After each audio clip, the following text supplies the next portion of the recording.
milk bar, for those of you that we haven't met yet. And then my team over here, they're really strategizing.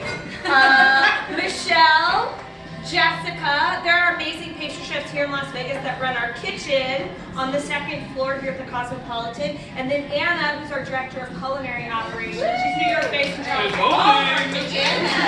And they will also all be part of getting our kitchen in LA up. Thank you. But we're all here and we are so pumped to teach you the tips and the tricks to our cake truffles. So we're going to give you a little like TMI demo up front first, and then after that we have 4 different flavors of cake truffles to make this morning. We have the classic birthday, we have like the deep dark delicious chocolate malt, which is the juxtaposition to the birthday truffle, and then we have our favorite spring truffle, which is strawberry lemon, so super fruity and bright.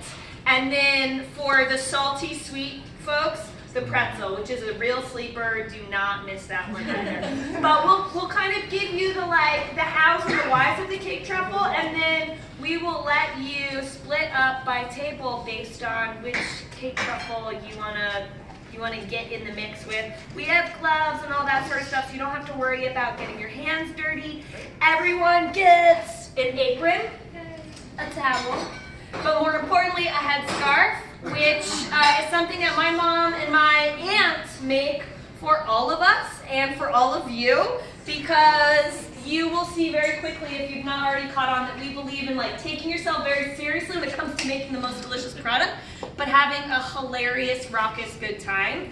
And for some reason, putting something silly on your head is the way that we do that in the kitchen. But cake always seemed a little underwhelming for me. And it always seems like an incredible missed opportunity to layer flavor and texture and to really tell a story. And so I decided a few things. One, I decided after going to culinary school and watching how long you can really take to make a cake look perfectly frosted, that seemed like a waste of time, because you were spending more time figuring out how to make the cake look so perfect and precious to the eye that it no longer invited you in. And I was like, we're not gonna look at the cake, we're gonna eat the cake. So I'm not gonna frost the sides of it. And then I started going into this cake formula of what I thought cake can and should be. And this is basically the formula of it up here. So we break all of our cakes down, the 4 that we're making into cake truffles, in the same way. We start with a flavor. We start with a point of inspiration first and foremost. For birthday, it's like that box cake from the grocery store. For me, I had a working mom. She loved to bake, but she had 10 minutes to bake. And this was that funfetti sheet pan cake with the canned frosting was what she made for my birthday every year, and it's the thing that I had the relationship with. So for the birthday cake, we picked apart all those flavors and figured out how to make it from scratch. The pretzel cake is all about pretzels and chocolate and honey and all of these deep salty but sweet elements. The strawberry lemon is kind of like a love letter for a cheesecake, or a strawberry cheesecake, or a lemon cheesecake kind of meets a strawberry shortcake. And the chocolate malt cake is just like a love letter to why you like a slightly underbaked brownie, and why you like your milkshake with a little bit of chocolate malt in it. But all of our cakes follow this same formula. So we make all of our cakes like this, which seems a little crazy because we know we're going to make them this shape. Normally, as a pastry person, you're taught to bake your cakes in a cake pan. And then from there, once the cake is baked, you slice it into thirds and then you go from there. But the problem about baking cake in a pan like this is that the cake is either underbaked in the center to be perfectly baked on the outside, or it's overly baked on the outside so that it's set in the center. What? You're not going to make a good layer cake if you don't start with an evenly baked cake. So we bake all of our cakes in a sheet pan so that you get a beautifully even baked cake. But I mean, you do the math, right? How does that work? You actually end up having a lot of what we call cake scraps left over. And when we opened Milk Bar 10 years ago, I mean, waste not, want not, right? You gotta sell a lot of cookies to pay the rent. You're definitely not gonna let something that's delicious, that may just be a scrap, go to waste. We so then we started into this intersection. Like, we have these whole cakes. In New York especially, which is where we first opened, and even in Vegas, if you're here for a few nights, like, who's gonna take down a whole layer cake themselves? You know, a lot of friends who do that. So we started making these bites of cake, of each of these layer cakes. So for every layer cake we make, there's a corresponding cake truffle. And what we do is we take the cake or the cake scraps. Right now we sell so many cake truffles that we bake literally sheet pans and sheet pans of cake, and we use the cake scrap. But we use the same flavor formula. So we use cake, we use the same thing that we use to soak the layer cake, which we call a cake soak, to bind the cake together. This is a vanilla scented milk. Smell that. Ooh, very vanilla. It's a great opportunity to add flavor and moisture in. Yeah, oh yeah. I'll just take that, please, in my coffee. In our layer cake, we use these really big pieces of sandy crumb, and we hide them in between the layers so that you have this surprise texture.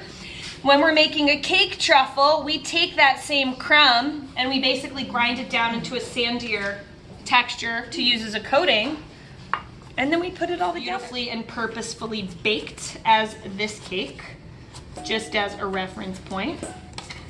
And you put that cake in a bowl. That's easy, right? Everyone knows how to do that. How many people are worried about making cake truffles right now? Who doesn't feel comfortable in the kitchen? Great. There's nothing to worry about. Oh, I just got some in there. So you take your cake, dry, wet, whatever texture it is, you break it down, and from here, like, this is a great snack, I'm not gonna lie. But we wanna make these into little bites. So even though this cake is nice and moist, the reality is when I try and sort of shape it into a ball, I go and bite down on it and it's like, that still seems crumbly. We don't want the cake truffle to be crumbly. So we need that moisture. Our philosophy is that anything that is flavorful and in a liquid state, going to add some sort of moisture, can be a binder here. It's got to tell the flavor story, otherwise it's a missed opportunity. For the strawberry lemon, it's lemon juice. For the pretzel, it's a beer flavored milk. There's no alcohol in it though, so don't worry. We're not gonna do you like that. I know you're going to the club tonight. We're not gonna give you a head start. For the chocolate malt cake, it's basically like a chocolate malted flavored milk. You would also want to put that in your coffee as a creamer, but like only add things that are going to enhance flavor, right? Jam would be great, jelly would be great, coffee would be great, liqueur. Whatever it is, it's gonna tell that flavor story. And you're gonna toss that liquid in. Our philosophy is that you can always add, but you can't take away. So you're not trying to make cake soup. A little at a time is great. If you're unsure, you can start with some of your cake and then add a little bit more cake in. But you're basically going until you can do that same thing where you form a little ball. It can hold its own shape, so it's not gonna bow at the edge or start to wilt down.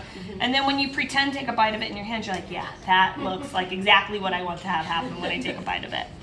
So from there, you are gonna take the scoops at your station. If you have a scoop at home, it's no big deal. You can use a tablespoon, measure a teaspoon, or you can just eye it. And you're going to scoop those rounds out and just round them by hand. We call them cake truffles, which is like inevitably a funny high-low.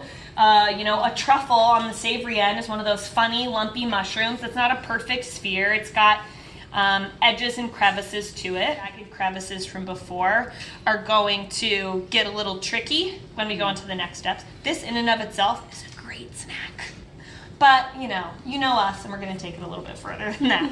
So from there, you're basically gonna have some friends with you. One person is gonna be white chocolate hands.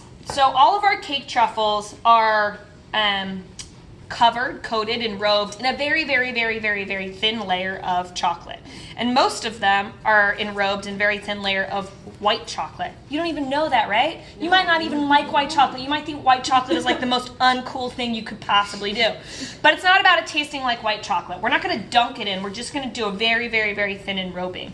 And what this white chocolate does is, one, it acts as glue on the outside for when you throw it to your buddy in the next bowl, and your buddy rolls it around in this beautiful birthday sand. This is like, do any of you have that like sand zen garden that you rake through at your desk? That's basically this person's job.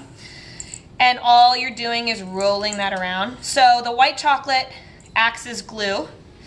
But then what it also does, when you're done with this step and you put it to the side, give that white chocolate 30, 45 seconds. That white chocolate will set, and it forms a thin but very firm shell. And so it locks all the freshness, that beautiful vanilla scented milk, into the center and creates a nice little snap of texture and holds that beautiful sandy layer of birthday crumbs on the outside. So you're getting texture, you're getting flavor, you're getting moisture. We're kind of pinballing all over the place to tease you, to tease your taste buds. So any kind of cake you have at home, boom, in the bowl. Anything that will tell that flavor story, that will add moisture and flavor, can be your binder.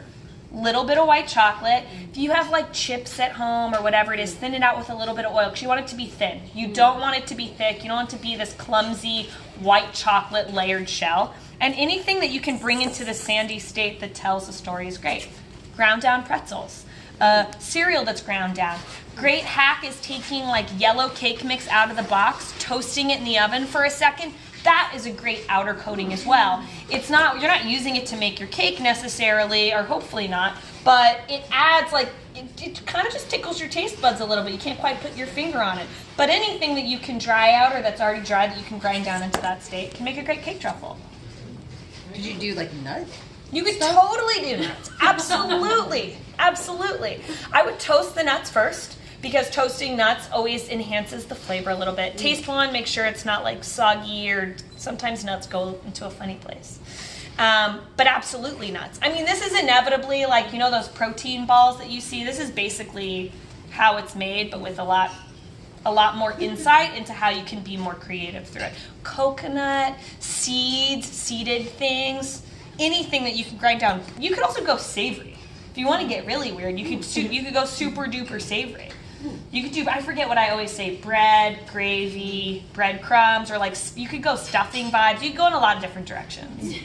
I don't know if you have kids and that's like what they think is fun, right? I would eat that. Yeah, I'm here for Add an banana appetizer? cake, chocolate milk, and covered in peanuts. Yes. Boom. Yes. Pajamas. Plus, Boom. it's like you get to use all the things, because if you have old bananas, then you're like, well, I might as well make banana cake. Yeah. But then once you get into that, then you're like, well, now I got this leftover banana cake, Yeah. so I might as well make banana cake. Banana cake, It really just writes itself here. Banana bread. Yeah, saving the world. Yeah. Banana bread, zucchini One scrap bread. at a time. Yeah. All right. Cupcakes, so your kids are like, I'm over it. Yeah. Boom. These freeze really well. Our normal like mentality is in the freezer for up to a month, in the fridge for up to a week. They will stay longer than that, but shame on you. They should be gone because they're going to be so good. We've been our partner now for a year and a half. They saw something in us when you're like this tiny little bakery in New York that like only has 250 or 300 square feet footprints. It takes a real like visionary team to be like, you have it and we see it and we want to bring you to where we are, because we think that there's, you know, there's a parallel.